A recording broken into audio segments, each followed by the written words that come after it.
Welcome to Wayne's Old Time Radio Page channel. I'm Wayne, your host.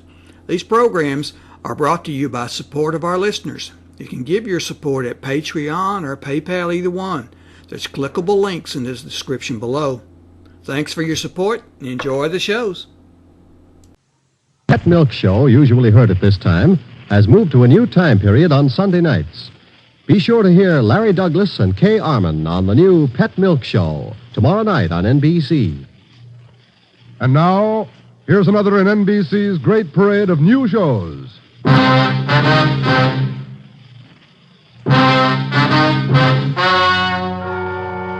Gentlemen, the story you are about to hear is true.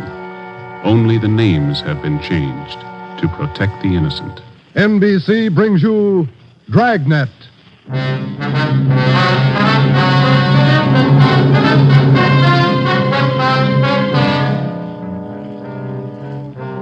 You're a detective sergeant. You're assigned to Homicide Detail. A man's wife has suddenly dropped from sight. On the surface, it appears only as a routine missing persons case. You start to investigate. Suspicion grows. There is evidence of possible foul play. Your job, find the woman or find her murderer. Dragnet, the documented drama of an actual crime. Investigated and solved by the men who unrelentingly stand watch on the security of your home, your family, and your life. For the next 30 minutes, in cooperation with the Los Angeles Police Department, you will travel step by step on the side of the law through an actual case transcribed from official police files. From beginning to end, from crime to punishment, Dragnet is the story of your police force in action. It was Wednesday, September 15th. It was warm in Los Angeles. We were working a day watch out of Homicide. My partner's Ben Romero. The boss is Ed Backstrand, chief of detectives. My name's Friday. I was on the way back from lunch, and it was 12:56 when I got to room 42. Homicide. Hi, Joe. Waiting for you. Hiya, Ben. Al. Hi. I hear you got something for us. Here's a report right here. Gardener by the name of Eric Kelby called in day before yesterday. Said his wife disappeared from their home out in the valley Sunday night. Says he thinks she left him. That happens every day, Barghetti. Not this way, it doesn't. Walsh and I went out yesterday to interview the guy. Story doesn't add. Why not? None of her clothes are missing. None of her luggage. She even left her pocketbook behind, full of money. Found out from the neighbors a missing woman is a 17-year-old boy by a former marriage. So what? An only child. Mother dotes on the kid. Shouldn't even say goodbye to him. How did this Eric Kelby impress you? Pretty grouchy with Walsh and me. No cooperation. Wants to find his wife, doesn't he? I don't know if he does or not. There's no help, I'll tell you that. Can I see that report a minute now? Oh, here you are. Agnes Kelby, age 39. Kelby's her second husband. First one died a little after the boy was born. Mm-hmm. Disappeared Sunday night from her home, 546 Belasco Road, between 7 and 8 o'clock. When did Kelby call in? Monday afternoon. Said he thought his wife might be spending the night with her sister. When he found out she wasn't, he called us. Did you meet the boy while you were out there, Borghetti? Yeah, that's another thing. Kid came riding in on a bike while we were talking to one of the neighbors. Tried to talk to him, but the old man came out, hustling him inside the house. Then he starts eating us out. What'd he say? Told us it was our job to find his wife, not to go prying into her stepson's affairs. Well, that's a new slant. How about her friends and relatives around here, Al? Any besides her sister? Walsh located a couple of her aunts. I don't think he's checked them yet, though. I'll tell you, boys, this is one I'll bet on. Maybe. You got the names of Mrs. Kelby's relatives? Oh, yeah. Right over here. Sure wish we had a chance to talk to that boy. Yeah. How's it feel to you, Ben? I don't know. Notice anything else funny about the guy, Al? I don't know. Well, here's those names, Joe. Thanks. Kelby was upset, all right. For some reason, he didn't strike me as reacting the way a normal guy reacts when his wife disappears. All right, Al. How would you react? Barghetti's worrying again. Oh, now listen, boys. It's no fooling matter. This is one I'll bet on. It's a homicide. All right. How about a copy of this report? Yeah, where'll I get the phone? Missing persons, Barghetti. Who's that? Oh, yes. Yes. About what? Oh, sure. All right, son. 4 o'clock. Yeah. Goodbye. That was Kelby's stepson. What do you want? Thinks something's happened to his mother. In police work, missing persons detail is not a department separate in itself. It is organized as a part of the Homicide Bureau. According to Barghetti, who took the call, the boy said he suspected his stepfather, and he didn't want him to know of any meeting between him and police officers. He would meet the officers that afternoon at 4 p.m. in a restaurant on the corner of Hollywood Boulevard and Fairfax Avenue.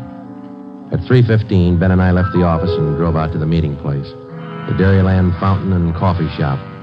We arrived there at 3:45. At 8 minutes to 5, the Kelby boy still had not arrived. Youngster's not very prompt. Well, let's wait a little while longer. Yeah. Smoke? Yeah, thanks. Want some more coffee? No, thanks. Well, I guess the boy isn't going to show. Think something's happened? 15 minutes after we left the coffee shop, we drove up in front of the gate of the Kelby Nursery on Belasco Road. The house itself was set well back on the property, which covered about 4 acres.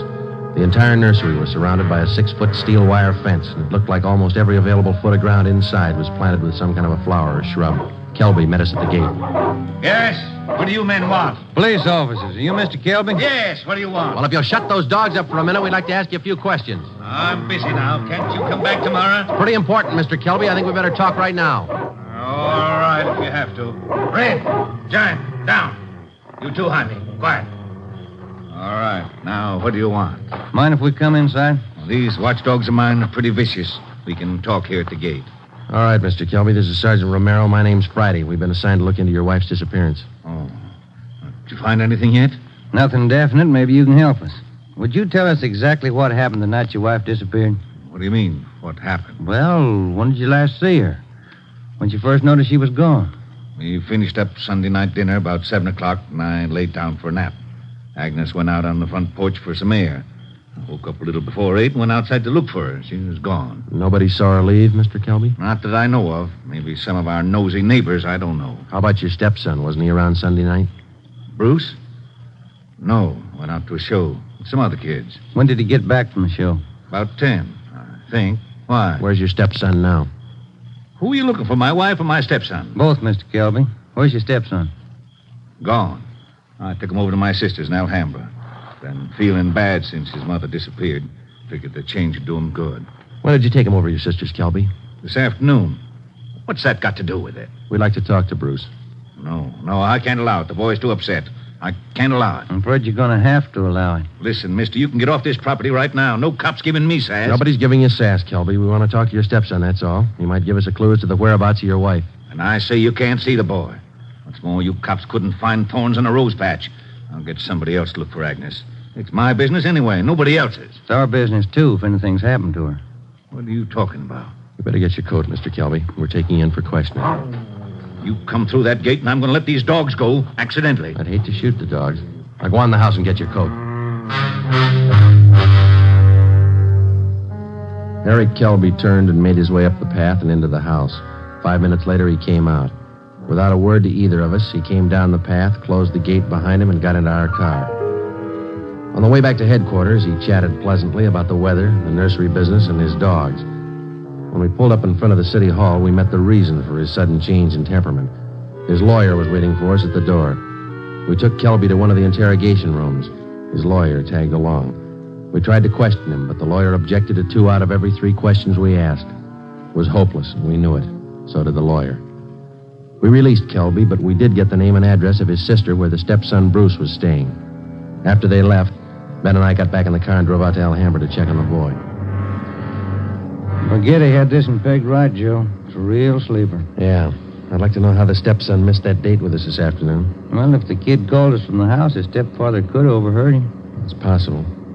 Sister's house ought to be along this block, shouldn't it? Yeah, let's see. 1408, 1406. Right is, Joe. A gray cottage, 1402. Right. Well, it's a nice-looking little place, isn't it? Well kept. Yeah, it's a nice neighborhood. Wonder how the lot prices run out here.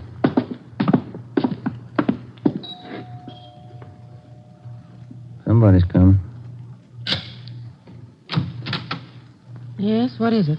Police officers, ma'am. Are you Miss Kelby? Bertha Kelby. Yes, that's my name. Why? We talked to your brother earlier today, Miss Kelby. He said that you brought his stepson, Bruce, here to stay for a while. We'd like to see him. Bruce? Yes, he was here till about, an hour and a half ago. I went to the store, and when I came back, he was gone. Have you any idea where he might be, Miss Kelby? Well, I telephoned my brother Eric's place just before you came to the door. He's not there. I don't know where he might be. I'm worried about him. He seems so upset. This business about his mother's disappearance, you know. Would you mind if we came in and looked around, Miss Kelby? Well, no, not at all. We went in and looked the house over from one end to the other. There wasn't a trace of the boy. We drove back to Kelby's nursery and satisfied ourselves the boy wasn't there. Then we came back to Alhambra and we kept an eye on Miss Bertha Kelby's home until midnight. No one came or went. At 5 minutes past midnight, the lights went off in the living room, and a few minutes later, in the back of the house. The next morning, when Ben and I checked in for work as usual at 8 o'clock, we met with Captain of Homicide, Frank Kearney. What makes you two so positive there has been any foul play in this Kelby thing? Well, that's just it, Cap. We're not positive. It's a whole setup. It smells bad. For instance? That lawyer. If a man's innocent, he doesn't need a lawyer to sit with him in the interrogation room and tell him not to answer questions. Number two, that kid's telephone call. Maybe he doesn't get along with his stepfather. It happens, you know. Maybe he's trying to get back at him for something or other. Maybe. Then why is Kelby hiding him out? You sure he's hiding him out? No other way to take it, Cap. The Kelby woman walked away from her home Sunday night. Nobody saw her. She took nothing with her. No clothes, no luggage, no money. You checked with the family doctor? Yesterday.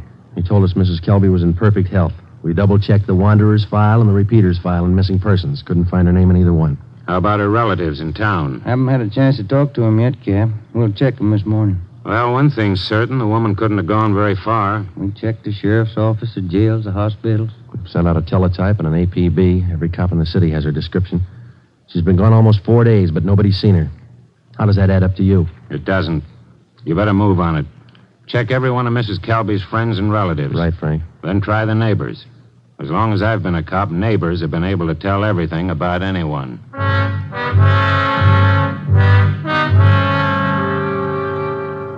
All that day, Ben and I made the rounds. First stop was the Western National Bank, where Mrs. Kelby maintained her account. Her savings statement showed a total balance of $31,564.17. Her separate checking account had a balance of $842.71. At the Farmers Mutual, we found the record of an insurance policy issued to Agnes Kelby. It was a 20-pay life policy covering the insured in the amount of $30,000. The beneficiary was listed as the insured son, Bruce Kelby, if living upon the receipt of such due proof. If not, the insured's husband, Eric J. Kelby. By the time we finished checking her financial status, the odds were piling up fast.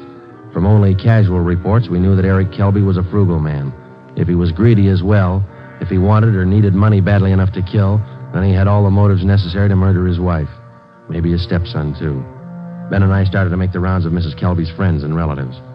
Our first stop was at the apartment of Agnes Kelby's sister, a talkative maiden lady in her early 60s. Agnes just isn't that kind. Oh, I'm worried sick about this. I really am. And Bruce, the poor lad, he must be heartsick. And Eric, what does Eric say about all this? He says he thinks his wife left him. Left him? Why, that's ridiculous. How strange. Can you think of any good reason why your sister would leave Mr. Kelby? Why, no. They had tiffs, of course, small ones. But, of course, there was that argument about Bruce. The two of them always seem to be arguing about Bruce. How do you mean, ma'am? Oh, well, raising the boy and all, you know. The last time I talked to them, they were tiffing about whether or not Bruce should be paid for working in the nursery for Eric. And the strangest thing, Eric seemed to be so upset about it all. Imagine. All on account of paying the boy a few dollars for good, honest work in that silly nursery.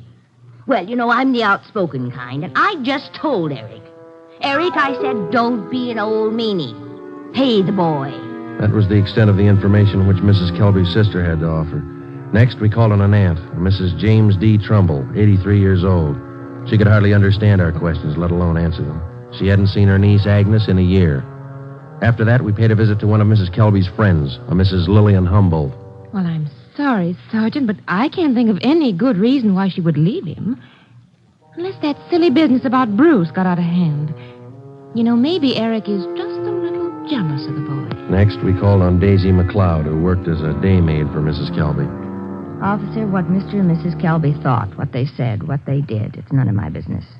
I come in the morning, I do my work, I do it well. I'm not the nosy type, and I don't pry. I take half an hour for lunch, and when I'm through, I take my pay, and I don't expect tips, and I take the bus home. I'm not the peeking through the keyhole kind, sneaking around corners listening. But what I couldn't tell you about that man. Exactly what do you mean, Miss McLeod? Oh, he's a hard man, you know. They're always arguing about the boy. Bruce this, Bruce that. He's a nice boy, I think. He's never done anything to me. Oh, but the arguments.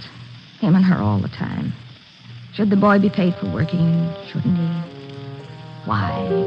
Why not all the time? It's just... When Ben and I finished with a list of Mrs. Kelby's friends, relatives, and employees, we started out on the neighbors. None of them saw Mrs. Kelby after 6 p.m. the night she disappeared. 2 of the neighbors said they saw the porch light burning after 7 p.m., but both said the porch was empty. Mrs. Kelby was not sitting in her chair at the usual time after dinner. According to them, that was one of her habits. It was 10 minutes to 6 by the time Ben and I got back to the office. The light was still burning in Captain Kearney's office. Full day, Joe. Lot of mileage. Yeah. Wonder what the captain's hanging around for. Let's find out. Get anything? Pretty good luck, Cap. Good. I've got some more for you. Just walked in 5 minutes ago. What do you mean, Frank? Who walked in? Bruce Kelby. He's waiting in the next room.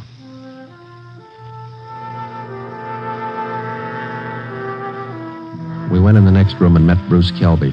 He was small for a 17-year-old, dark-haired, and a little on the sickly side.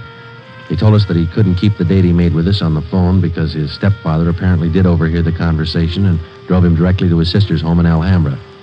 We asked him why he was so sure that his stepfather was responsible for his mother's sudden disappearance. For one thing, all 3 of us usually go to the early show on Sunday night. Eric, Mom, and me. But last Sunday, Eric said he wasn't feeling good, and he wanted Mom to stay home and take care of him. Then he told me to go on ahead to the show, so I did. What time did you get home, son? About 9:30, 9:45. What was your stepfather doing when you got home? Sitting in the living room, reading the paper. Did you notice anything unusual about the way he acted? He was nervous and jumpy, more than usual, I think. Anything else? Yes, sir. When I came in through the front yard, I noticed the dogs had mud all over their paws. They'd been out somewhere in the nursery plots. And they won't go out in the plots unless Eric's with them. He doesn't want them to trample the seedlings. What would your stepfather be doing out in the nursery at night? Does he usually do some work at night? No, sir. None of the plots are even lighted. Only the greenhouses. And the paths in the greenhouses are usually graveled, aren't they? No mud around. It's my job to see that the greenhouse paths are kept graveled. I know they're not muddy. I fixed them the day before, Saturday. What do you think it means, son? I don't know. I don't want to think about it. I just know he's done something. He's done something to her. Did your stepfather give you any reason for keeping you away from the police officers the other day? No, sir. He said people were getting nosy, and he said it might be better for me over at Aunt Bertha's. She's his sister. Do you think your Aunt Bertha might know where your mother is? No, we hardly ever see her. We don't know her well at all. We've heard your mother and your stepfather argued about whether you should be paid for your work in the nursery. When I started to work for him, he promised he'd pay me. I was saving up to buy a 31 Model A. And then after a couple of months, when he didn't pay me, I asked him. He told me I ought to be glad to work for him for nothing. And your mother argued with him over that? Sure, it was her money that bought the nursery anyway. How'd you get away from your aunt's place last night? Well, Bertha had some shopping to do, and she left me alone. She locked the door to my room. Even the screen over the window in my room was nailed down, but I kicked it out and got away. I stayed at a friend's house last night. Thought about where you're going to stay tonight? I don't know. But I'm not going home. And I'm not going back to Bertha's place either. I'll get a room. How'd you like to stay at my house a few days? Sure nice of you, sir. Maybe I'd better not. Mom might not like it. Oh, I'll take care of that. Now let's hop out and get some dinner. Sure darn nice of you, sir. All right, son. Come with me.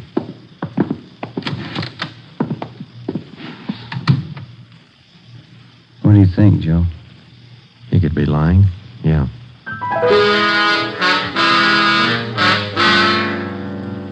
Now what, Cap? Shall we bring Kelby in again? No, not yet. He's found out by now from his sister that the boy's gone. He probably figures the police station is the first place he'd come. Wouldn't do much good pulling him in now, Ben. We couldn't even question him. 10 to 1 his lawyer'd be waiting for us when we got back. That's the problem. How do we get to this Kelby without his lawyer finding out? Well, what about the early morning, Cap? Say tomorrow, about 5 or 6 a.m. Think you'd be looking for us then? Yeah, that might do it. If we can just get by that pack of hounds he owns without waking the whole neighborhood, might work. If we could just question him alone, I got an idea it wouldn't take much to make him cop out. All right, give it a try. Get out there in the early morning and bring him in for questioning as quietly as possible. I'll be in at 6 a.m. If you want me before then, call me at home. All right, Frank. Kelby's got a smart lawyer. It's going to be plenty hard to convict him without a body and corroborating evidence. He's got 4 acres out there, Cap. You can hide a lot of bodies in 4 acres. Well, that's what I mean. This case isn't ending. It's just beginning. The next morning, Ben and I met at the office about a few minutes past 4 a.m. We had a cup of coffee and a donut at an all-night restaurant, and then we started for the Kelby place out on Belasco Road. We took 4 pounds of fresh horse meat with us to keep the dogs quiet if they raised a fuss. It was 28 minutes past 4 when Ben pulled the car to a stop a few hundred feet from the gate to the Kelby nursery.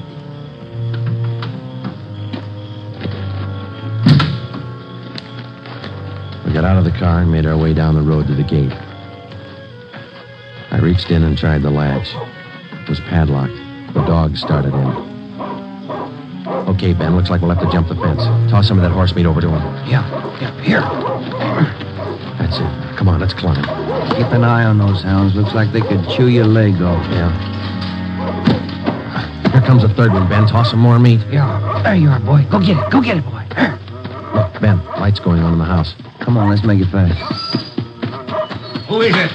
Who's there? I'll set the dogs on you. Police officers, Mr. Kelby. What?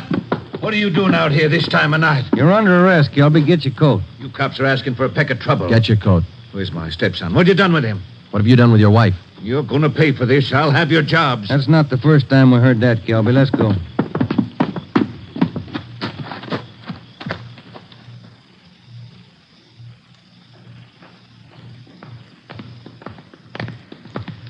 Lights burning in the captain's office. Yeah. All right, Kelby, in here. I'll pay for this, mark my word. Ben, take him in the office here and stay with him. I'll see if Frank's in yet. Right, Joe. Come on, Kelby, inside.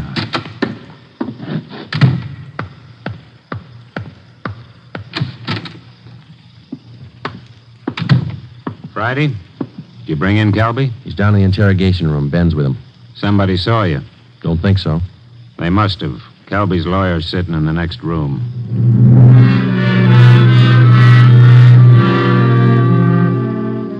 Kelby again refused to answer any questions without the advice of his attorney. We released him. That day, Captain Kearney sent out 2 men to keep an eye on the nursery and report on all of Kelby's movements. Shortly after 7 o'clock that night, just after nightfall, we tried once again to bring in Kelby for questioning without his lawyer's knowledge. It didn't work. A little after we booked him, his lawyer obtained a writ of habeas corpus. We had to release him again. The 2 men assigned to stake out the Kelby place reported definitely that somebody was tipping the lawyer whenever unknown visitors showed up at the nursery and drove off with Kelby. There was nothing we could do about it. The next morning, Kearney came up with a lead. I had a long talk with the boy last night. Accidentally, I think he's given us a pretty good lead. Yeah? There's only one way we'll ever get a conviction. That's by finding the body and evidence to tie Kelby in. Yeah, that'll do it. Where do we start looking? In a new rose bed next to one of the greenhouses in Kelby's nursery. The kid came up with it last night. How come? First, Kelby's crazy about saving $1 and making one. Yeah. In the nursery trade, especially where you have a limited area to work in, like Kelby, you cultivate every foot of ground. Every bit of soil you got is planted with something. Mm-hmm. Kelby's not the type to waste anything. Especially he's not the kind that would let ground lie fallow when he could plant something that might bring in a few dollars next season. Bruce tells me his stepfather has every inch of those 4 acres planted. Every inch. Except a 6 by 9 foot plot of ground in that rose garden. Oh, it sounds like a long shot to me, Frank. The boy said he prepared that piece of ground for planting late Saturday afternoon. His stepfather wanted it ready for Sunday morning. The plot of ground's still vacant. Might have planted it yesterday, Cap. When's the last time you checked? Before I came to work this morning. I called the men on stakeout next to the nursery. They told me the plot's still empty. It's worth a chance, Frank. When do we look it over? Tonight. I don't want Kelby or his lawyer to know a thing until we find that body. Well, how are we going to work it? We'll order up a crew from the crime lab. They can take probings through that plot and all around it. They can tell us without any guesswork how deep that ground's been worked over lately. When do you want to start? Be here in the office at 8:30 tonight. If my hunches are any good, we'll find a body.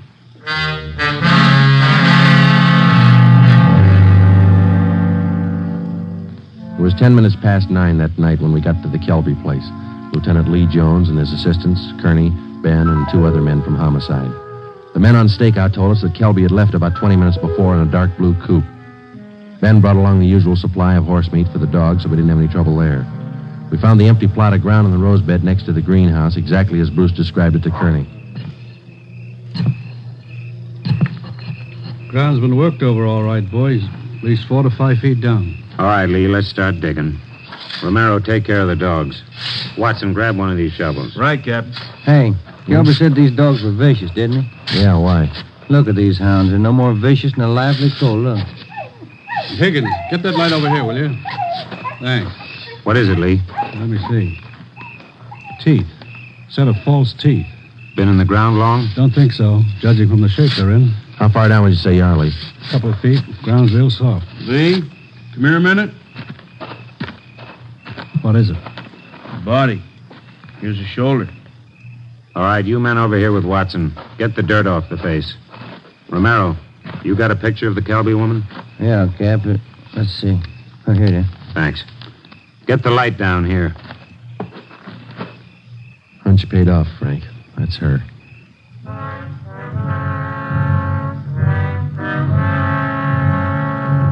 Ben and I went back to the car and notified communications to broadcast a warrant for murder on Eric Kelby. His description, together with a description of the car and license number of the car he was driving, was rebroadcast every 15 minutes. Then we went back to check the house. We found the front door unlocked. We went inside and looked around. In one bedroom, we found clothes scattered over the bed and the floor. There was only one old suit remaining in the closet. On the table next to the bed, we found an airline's timetable. We got to the phone and notified communications to alert all police details at railroad stations, bus terminals, and airlines, and then to send out an APB on the teletype. After that, we checked with the airlines. One of them told us that a man answering Kelby's description had booked passage for Mexico City. The plane was scheduled to take off at 10:40 that night from Burbank Airport. Ben's watch said 4 minutes past 10. We called the detail at the airport and alerted them. Then we drove over to check in person. It was 10:35 p.m. when Ben and I took up our positions just inside Gate 3, where passengers were boarding Flight 72 for Mexico City. He's cutting it close, Joe. Got about 4 minutes more to make that plane. We waited. The crowd got thicker as departure time came closer. At 10:39, Eric Kelby came through the main entrance, across the terminal, through Gate 3, into a pair of handcuffs. I don't understand. What does this mean? We found your wife's body, Kelby. What? I don't know what you're talking about. In the rose patch next to the greenhouse. Your lawyer can't help this time. Mexico City. Would have been a nice trip. Expensive. I'll plead insanity. I didn't know what I was doing. Be a nice vacation next year, Joe, Mexico City. I'm going to talk to my wife about it. I didn't mean it. She slapped me. We were arguing about the boy. I didn't mean it. I don't know if you did or not, Kelby, but you killed her. Come on. You missed your plane.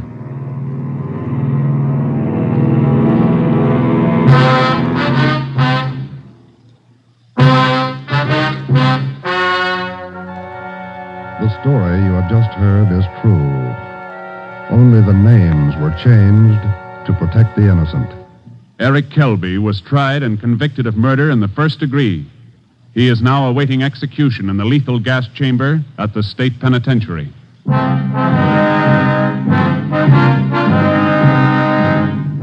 You have just heard the 14th in a new series of authentic cases transcribed from official files. Technical advice for Dragnet comes from the office of W.A. Wharton, Acting Chief of Police, Los Angeles Police Department. Tonight's program is dedicated to William J. Weston, Jr. of the Washington, D.C. Police Department, who on the evening of March 4th, 1945, gave his life so that yours might be more secure.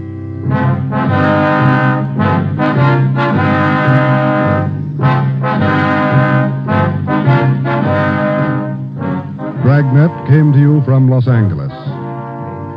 If you enjoyed tonight's production of Dragnet, you'll want to listen to Richard Diamond, private detective, as played by the screen's romantic tough guy, Dick Powell. The Pet Milk Show, usually heard at this time, has moved to a new time period on Sunday nights. Be sure to hear Larry Douglas and Kay Arman on the new Pet Milk Show tomorrow night on NBC.